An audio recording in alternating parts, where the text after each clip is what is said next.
nós temos pleno campanha aqui na Bonaire, nós temos opdracht chiquito de nos partido e a mitad número 1 também rivalista de MPB, líder do partido. Ânimo tá grande, último dia não botamos de mais e mais ânimo para a eleição, para a campanha. Estava indo bom.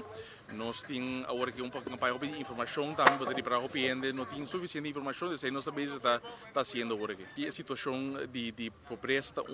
nós como partido nós logra trazer nos últimos 4 anos por aí parte e para ter adelanto nang grande seguro riba e parte por exemplo de pensão que nós logra subir também trano um doculanda parte de understand também parte de belasting nang ko aba dus boting basa passo que tomou de parte aí para que botar mira ainda hopi é parte de vivenda pagável que falta é parte de terreno nang também para ainda por construir nang casa algo que viva hopi e essa é a coisa que nós queremos trazer para os próximos 4 anos também estava tópico não não estava cair diretamente para nossa carteira para agora aqui nós que ganhamos aí também para nós para nós por dar passo na mais concreto de aspecto aí se mais e mais gente está vivendo na Bonaire agora aqui mais gente está vindo já foi bem vivo aqui na é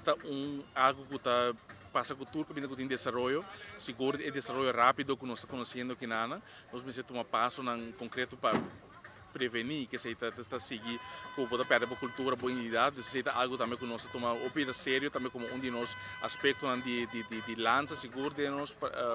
programa de governação ou de programa de ação que nós que só para o próximo 4 anos nós que mandato completo esse é nos focus nós que põe atenção para a parte de infraestrutura para a parte de vivenda pagável para a parte de terreno não é coisa que para nós é importante agora aqui querer tem passo não concreto verdade que toma lugar dor que nossa parte de Holanda para mira seguro e temporada de Covid quando ajudança Bonaire a esse seguro ajuda que nós para sair bem forte fora do período de Covid